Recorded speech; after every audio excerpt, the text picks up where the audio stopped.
इन इश्क की राहों में चलना जरा संभल के, उड़ जाते हैं जो होश ठिकाने नहीं आते,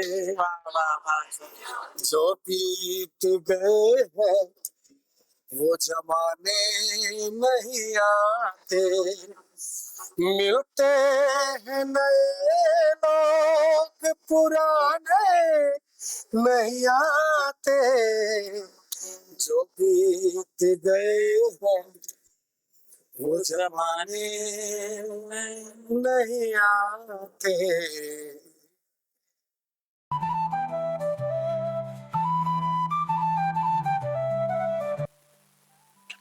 नमस्कार, आप सभी का स्वागत है बातें कुछ अनकहे किस्से में। तो आज जिस पर्सनैलिटी से हम आप सभी को मिलवाने वाले हैं उनका नाम है सतीश बलमिया जी।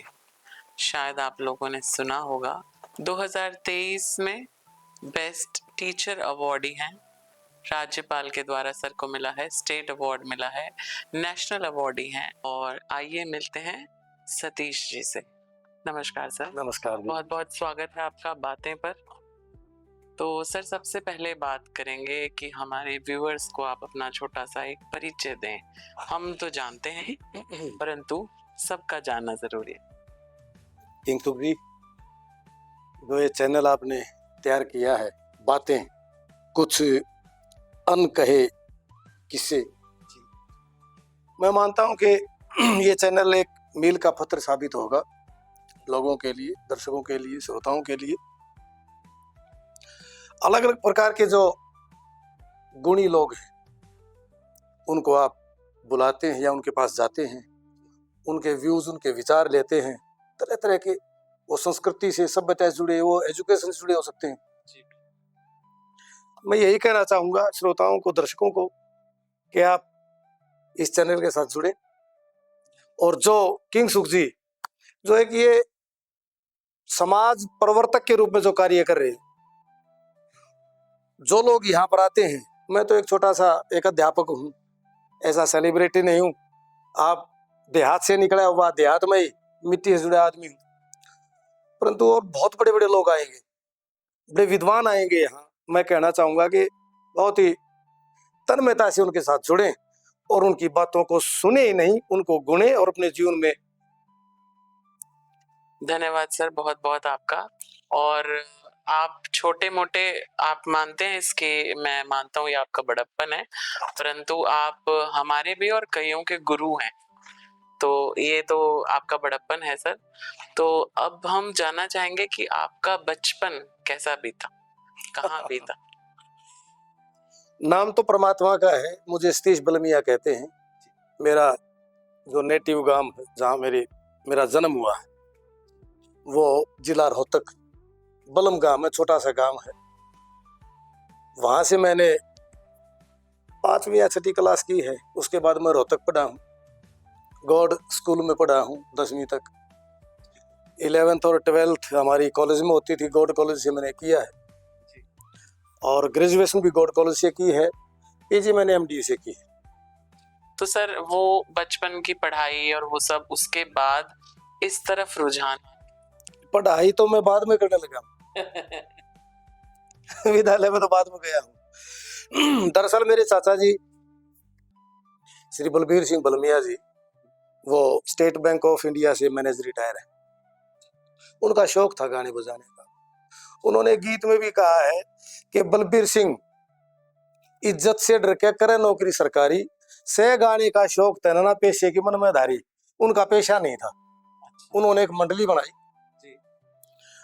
और मोस्टली जो कलाकार लोग होते हैं ना, वो दिल के तो बड़े धनी होते हैं, परंतु आर्थिक उनके पास कमजोरी रहती है, हमेशा रहती है।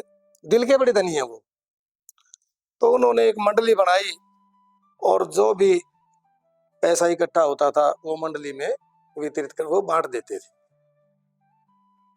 तो मैं 5-1 साल का था जब मैंने उनकी कविताएं, उनके गीत सुने, उनके किस्से, और वो सांग करते थे, ड्रामा भी बोल देते हैं, वो करते थे। तो मुझे भी लगन लगी, तो मैं भी छुप छुप के वो चीजें देखता रहा।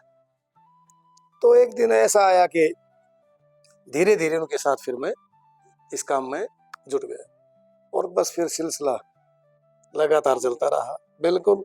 और पेरेंट्स तो चाहते हैं ना कि बड़े अफसर बने, परंतु ये फकीरी जिसको लग जाती है ना, ये संगीत ऐसे नहीं आता है। एक मैं दर्शकों को भी, मुझे माफ करना यदि कोई गलती हो जाए, तो एक बात कहना चाहूंगा, जो श्रोता हैं, जो सुनते हैं, संगीत को सुनने वाले, उन्होंने भी हीरे मोती दान कर रखे पिछले जन्मों में, तब संगीत की समझ होती है। संगीत वैसे नहीं आता है, ये तपस्या है। हर किसी को समझ भी नहीं आता, समझ नहीं आता संगीत। और जो संगीत से जुड़े हुए हैं तो वो तो फिर रमते हुए जोगी है। इसी बात पे गुजारिश है मेरी, कुछ हो जाए। हाँ जरूर।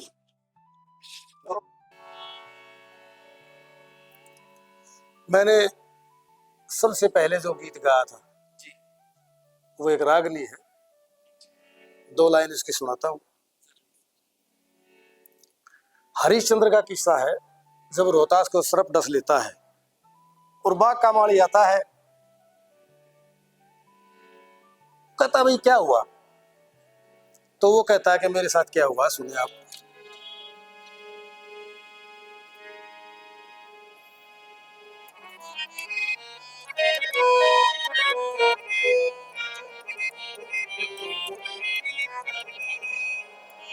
चीस लागरी चस चस होरी, कोई गात बोचियो मेरा, जीव तेजी पे आ जागी, मेरी माँ ने करियो बेरा।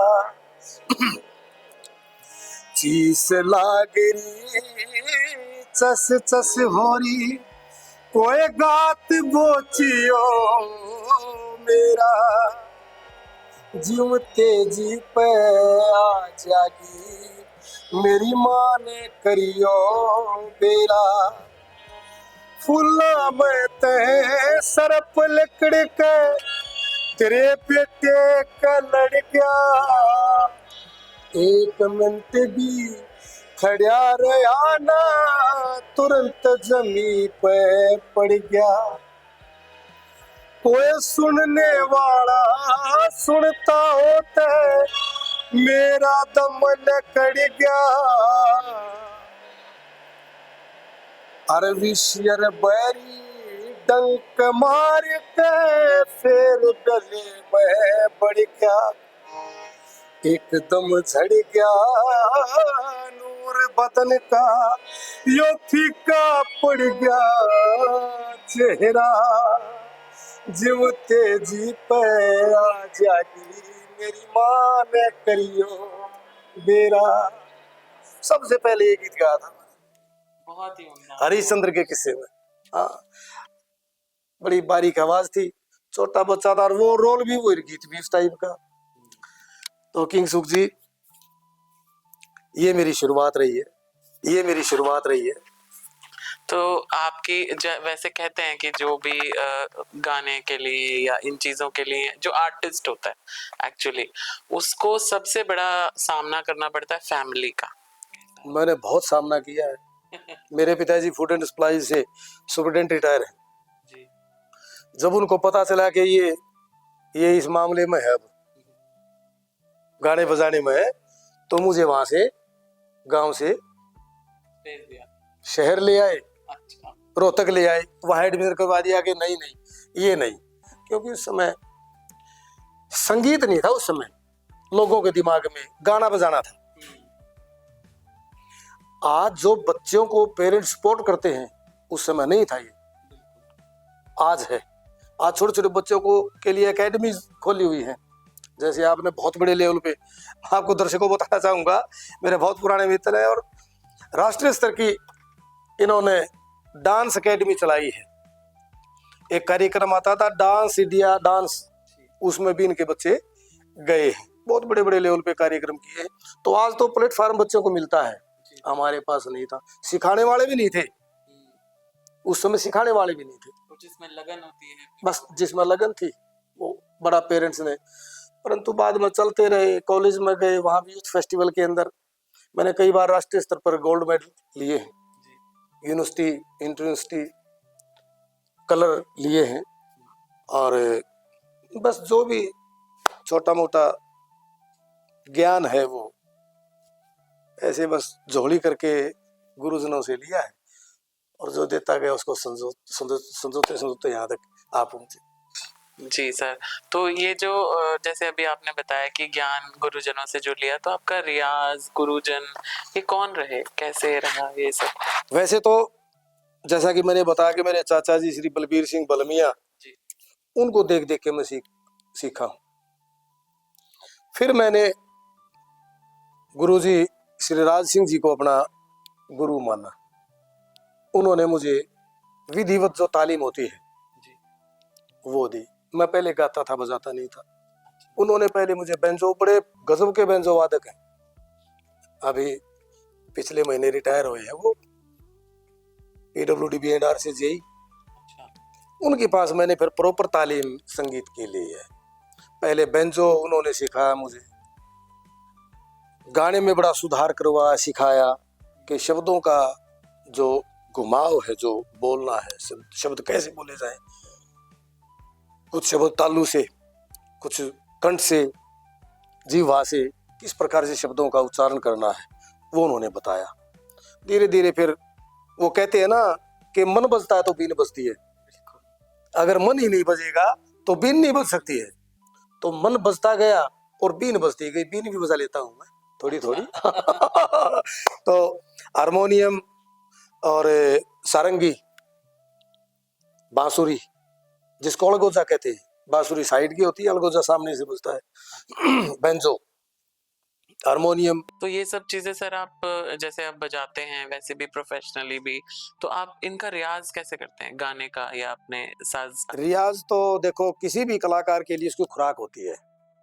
अगर कोई सच्चा कलाकार है, ये तो हीरो रांझा, लैला मजनू, उनके नाम सुने, वो डिवोटी थे एक दूसरे के प्रति भी और परमात्मा के प्रति भी, उनका डिवोशनल था।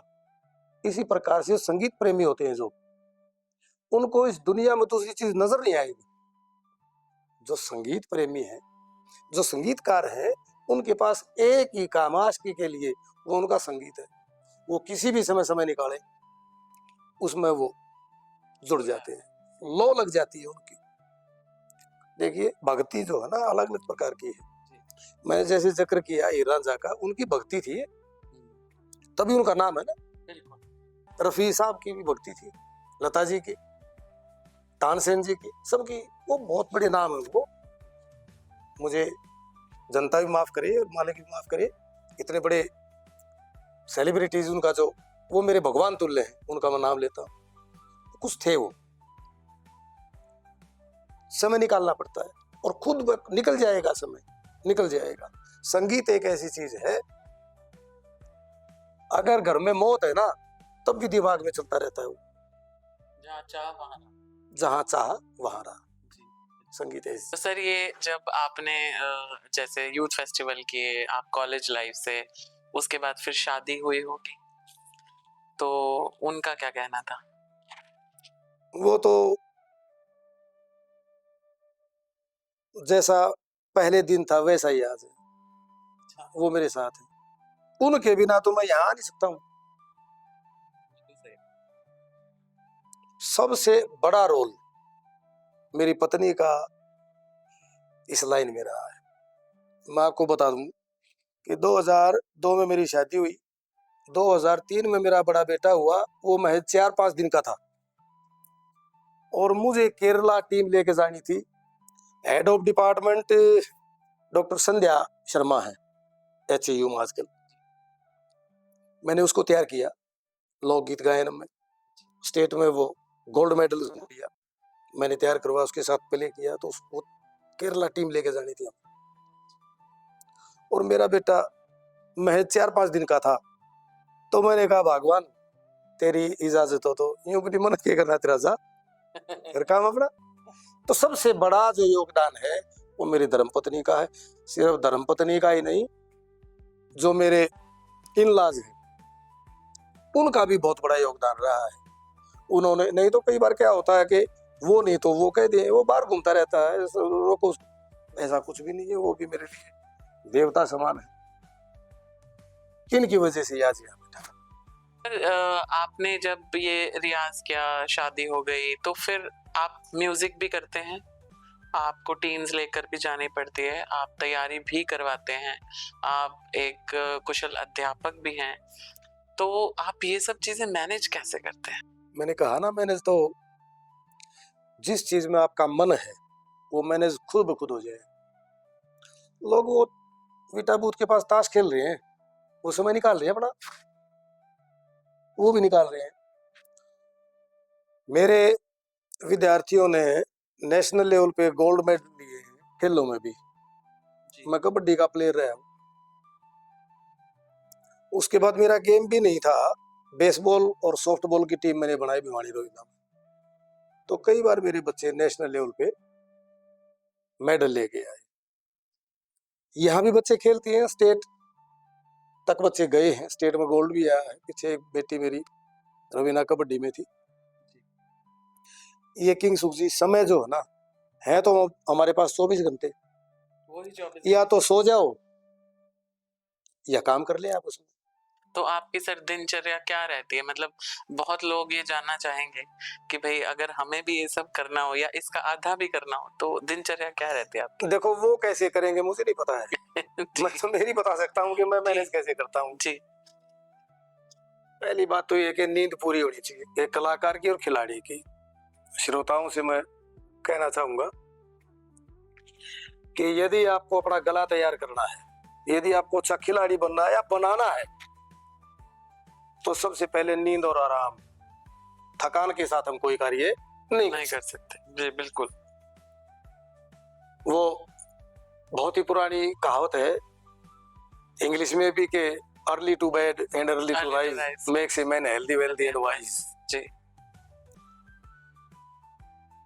जो आपका कार्य क्षेत्र है, जैसे मैं पीजीटी फिजिकल एजुकेशन हूँ, तो जब मैं विद्यालय में जाऊंगा तो मैं मेरा वो काम ही करूंगा। अगर मुझे वहां खेलों की टीम तैयार करनी है, या मुझे अपने जो कार्यकाल जो मुझे दिया गया है, पीरियड्स दिए गए हैं, वो लेता हूँ, या मुझे वहां कोई संगीत की तैयारी करवानी है, कला उत्सव की करवानी है, यूथ फेस्टिवल की करवानी है, कल्चरल फेस्ट की करवानी है, तो मैं वो करवाऊँ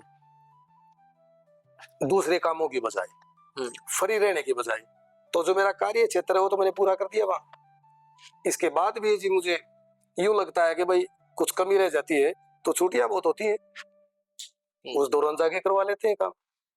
ठीक है। फिर खुद की तैयारी का जो आता है मामला, अब जैसे 2:30 बजे छुट्टी होती है, 3:30 घर, 15 मिनट का आराम, उसके बाद काम, 1-1.5 घंटा काम किया, उसके बाद कोई घर का सामान लेके आना है, कोई वो करना होता तो वो। रात को फिर अपना ही टाइम है 10-11 बजे तक, 10:30 बजे सो जाओ, 5:30-6 बजे उठ जाओ, आराम से नींद पूरी होती है और एनर्जी रहती है।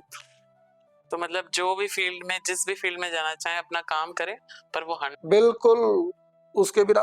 देखिए आप, मैं मेरे विद्यालय में काम ना करूं, वहां भी मेरा ही काम करता रहूं, तो बच्चे,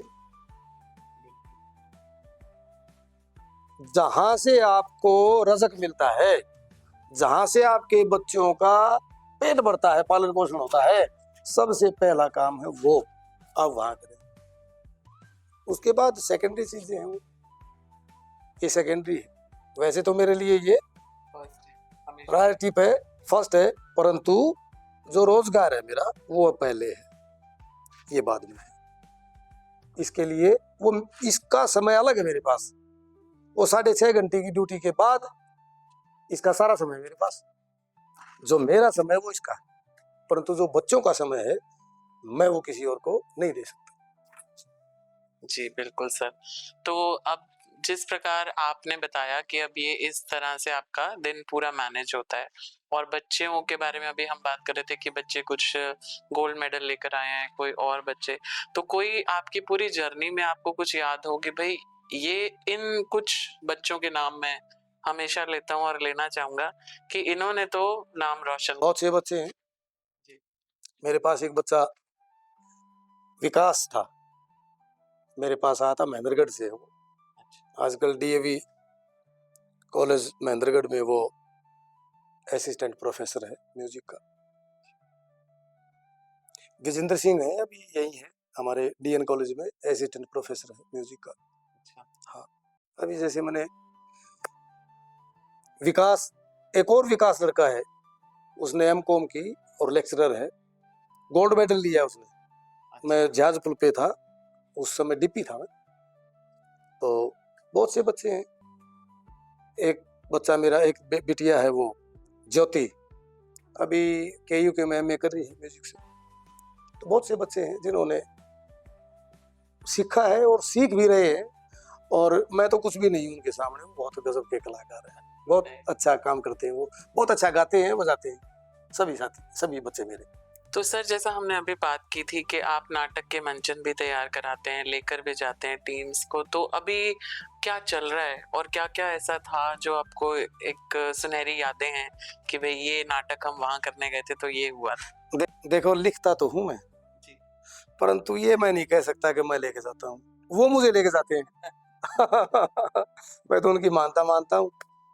वो मेरे साथी कलाकार हैं, बहुत ही बड़ी बहन सने जी है, अनोखा नगवाल, अभी पीछे बेस्ट एक्ट्रेस मिला है उन्होंने उनको। सुनील प्रभाकर जी, सुनील सोनी जी, अश्वनी जी, सभी साथी मेरे 16-17 साथी जुड़े हुए हैं। उनकी बदौलत मैं बाहर जा पाता हूँ। नाटक मैंने कई लिखे हैं, और मेरा एक ही ध्येय रहता है कि मैं सोशल इश्यूज को लेके लिखूं।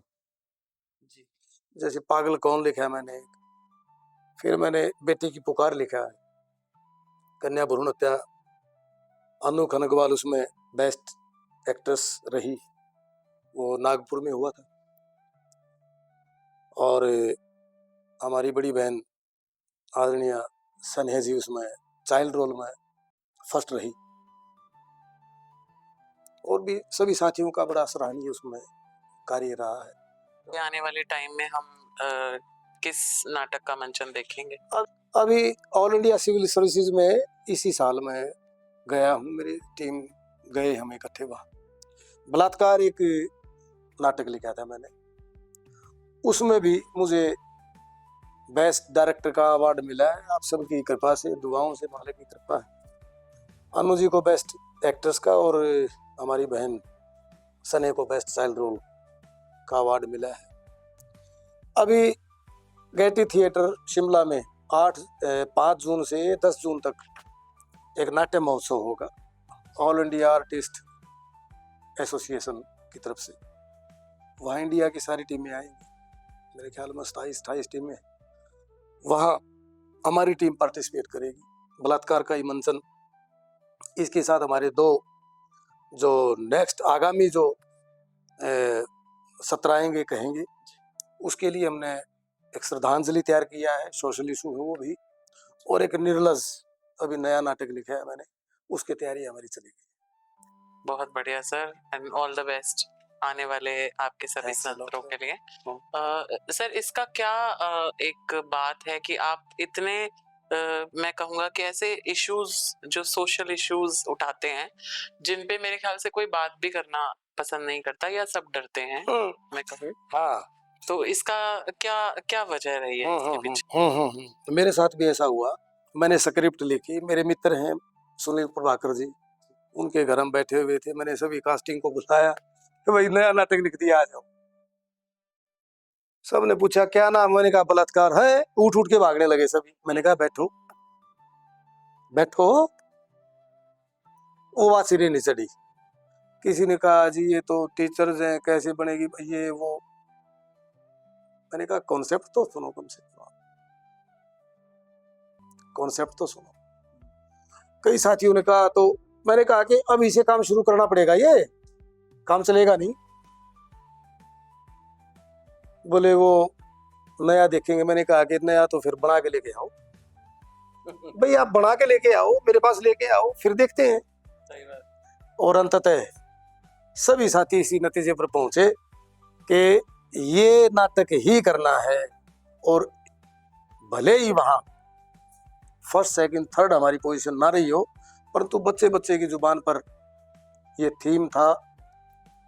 जितने भी लोग वहां बैठे हुए थे सबकी आंखों में आंसू थे। सभी ने सभी साथी कलाकारों को बधाइयां दी हैं। और मैं ये मानता हूं कि पोजीशन आनी एक अलग चीज है और एक छाप छोड़नी बहुत बड़ी बात होती है। तो छाप ऐसी छोड़े कि यूं लगे कि भाई यस कुछ परिवर्तन किया है, सोच में परिवर्तन। मैं वही इशू उठाता हूं जो पब्लिक के माइंड को स्ट्राइक करें, तुरंत वहां जाके एकदम से लगे कि हाँ यार ऐसा होना चाहिए था। इसमें फौजी की पत्नी है जो बलात्कार थीम है। फौजी की पत्नी, सुहाग रात वाले दिन ही फोन आता है कि आपको बॉर्डर के ऊपर जाना होगा।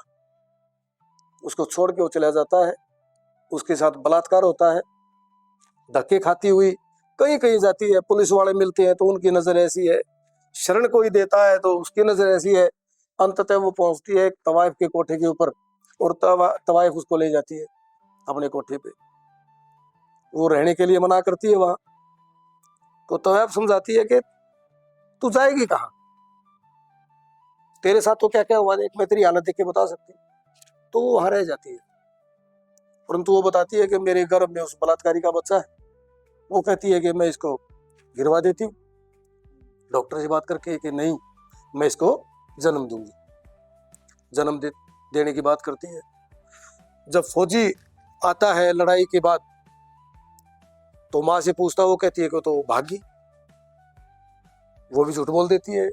तो वो धक्के गिरता पड़ता, ये शराब पीता, ये उसको गिर जाता है। तो उसको वो उसकी पत्नी थी, क्योंकि वो जो ये तवाइफ होती हैं ये पूजा पाठ बहुत करती हैं, तो वो कहीं मंदिर जा रही थी, उसने उसको देख लिया, उठा के लेके आई। बातें हुई, सारी बातों के बाद फिर वो कहता है कि कोई नहीं तेरा कसूर नहीं है, तू चल। वो कहती है कि मैं तो मैली हो चुका, मैं तेरे साथ कैसे चलूंगी, अब मैं नहीं जा सकती, मेरे गर्भ में उस बलात्कारी का बच्चा है। तो यहाँ मैंने इसका उसको मोड़ दिया है।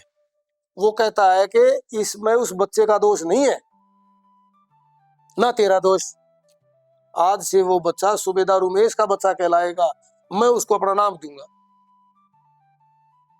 तो इस प्रकार की सोच, वो तवाइफ कहती है कि यदि इस प्रकार की सोच सभी की हो जाए तो फिर ये इस प्रकार के काम ना हो, ये बुराइयां समाज से मिट जाए।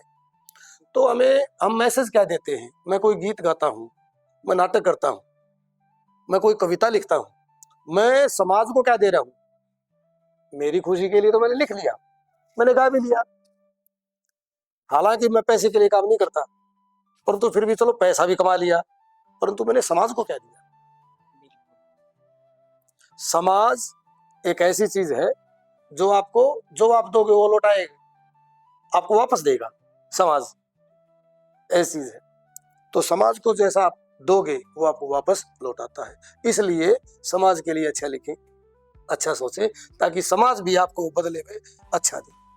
सर, और ये बहुत ही एक महत्वपूर्ण बात है कि पहले के हमारे जितने भी, चाहे मैं बॉलीवुड सेलिब्रिटीज कहूँ या सिंगर्स कहूँ या लता जी की भी अगर हम बात करें, तो उन्होंने हमेशा अपने हिसाब से यही सोचा है कि मैं जो गा रही हूँ उसका लोगों पर क्या प्रभाव पड़ेगा।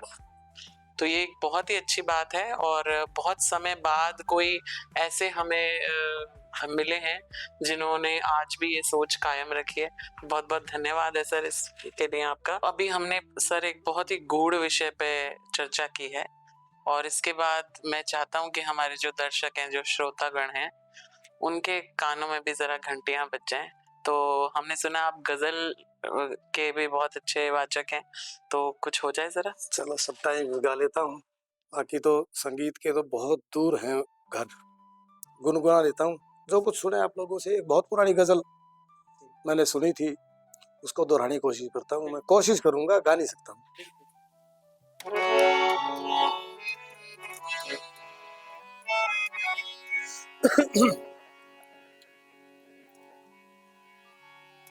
जो बीत गए हैं वो जमाने नहीं नहीं आते, मिलते हैं नए लोग पुराने नहीं आते, जो बीत गए हैं वो जमाने नहीं आते,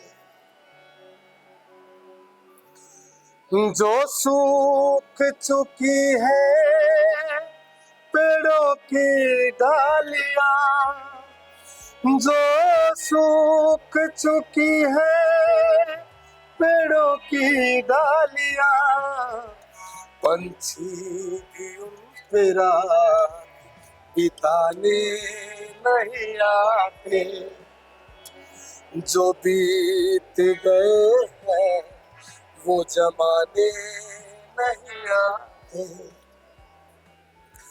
लकड़ी के मकानों में चिरागे न जलाओ, पड़ोसी भी अब आग बुझाने नहीं आते, जो बीत गए हैं वो जमाने नहीं आते। बड़ा गजब किया है लिखने वाले ने आखिरी पहरे में।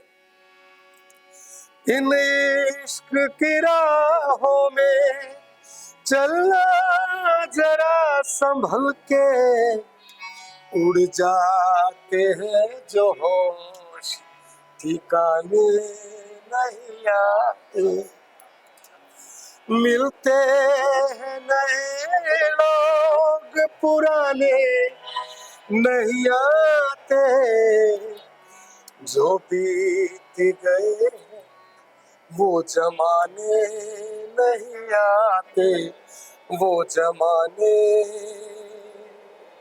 नहीं आते। वैसे मन तो नहीं करता सर कि आपको रोकें, पर हमारी कुछ गाइडलाइंस हैं, कुछ समय की हमारे पास कमी होती है, तो उस वजह से। परंतु हम ये जरूर जानना चाहेंगे कि अभी आजकल के जो नौजवान हैं हमारे, हमने देखा है कि वो कुछ सपोज जैसे किसी को गोल्ड मेडल मिल गया, या किसी ने कोई गाना गा लिया कहीं, या मतलब कुछ भी एक छोटी सी कोई उपाधि मिल गई कहीं पर, कुछ हो गया, तो अगले ही दिन से एक अलग ही अहंकार में घूम रहे होते हैं। परंतु आप इतने मतलब गुणी होकर भी इतने ग्राउंडेड, इतने जमीन से जुड़े हुए कैसे हैं? इसका मुख्य कारण है सीखने की लालसा। जब किसी के मन में ये होता ना सीखना है, तो सीखने वाला तो सीखता ही है। जब मेरे मन में आएगा ना कि अब बस मैं पूर्ण हूं, परिपूर्ण हूं, तब कुछ नहीं। बहुत बड़ी बात कही थी किसी ने कि सीखना बंद तो जीतना बंद। सीखना बंद कर देंगे तो फिर जीतने की आस छोड़ दें आप। जैसा कि आपने कहा कि आप के जो नए नौजवान हैं, मैं तो यही कहना चाहूंगा कि काम करें, अच्छा करें, सुंदर काम करें, परंतु सीखना बंद ना करें। अच्छी बात है डायरेक्टर बने, परंतु पहले डायरेक्शन के लायक बने, पहले उसकी बारीकियां सीखें। बहुत अच्छी बात है, बहुत छोटे छोटे बच्चे बड़ा अच्छा काम कर रहे हैं। मुझे तो सारे गामा पा धा निशा भी अच्छी प्रकार से उंगलियां नहीं चलानी आती है, मुझे तो गाना नहीं आता है, गुनगुना लेता हूँ थोड़ा बहुत। आप देखोगे छोटे छोटे बच्चे बिजलियां हैं, बिजली किसे कहते हैं, वो हैं। बिल्कुल कह रहे हैं कि 2010 के बाद तो बच्चे पैदा होना बंद हो गए, अब तो सब बाप पैदा होते हैं। बाप पैदा, वो बच्चे रियाज भी करते हैं, वो तैयारी करते हैं, परंतु जो नहीं करते हैं वो फिर नहीं रह जाते हैं, जो करते हैं वो बहुत आगे निकल जाते हैं। मैं उन छोटे बच्चों से बहुत कुछ सीखता हूँ। असल में मेरे गुरुजी कहते थे कि जो शिष्य है वो गुरु होता है, क्योंकि जो विद्यार्थी है, जैसे मैं खो खो खिलाता हूँ, बच्चा गलती करता है या मैं कोई गीत सिखाया मैंने, बच्चे ने सुर गलत लगाया तो मुझे उसका पता चला कि हो इसने तो गलत कर दिया। फिर मैं बताऊंगा कि नहीं बेटे ऐसे नहीं, इसको ऐसे गाओ। तो एक गलती मैंने भी उसकी पकड़ के सीख ली। क्या पता मेरे अंदर भी वो त्रुटि हो कि यहाँ पर ये गलती हो सकती बिल्कुल ये गलती वहां हो सकती है। मैंने मेरे जीवन में इसको धारण किया, बार बार अभ्यास से मैंने भी उस गलती को अपने दिमाग से, दिल से रिमूव किया। तो बच्चों को इस प्रकार की सिखलाई लेनी चाहिए और पेरेंट्स को भी उनको इस प्रकार की सिखलाई दिलवानी चाहिए कि मार्केट मारने से पहले अच्छी प्रकार से उसका गहन अध्ययन करें, उसको सीखें। सीखने के बाद आप आजाद हैं, कहीं जाए कोई खतरा नहीं है, भय नहीं है कहीं किसी प्रकार का। आजाद पंछी।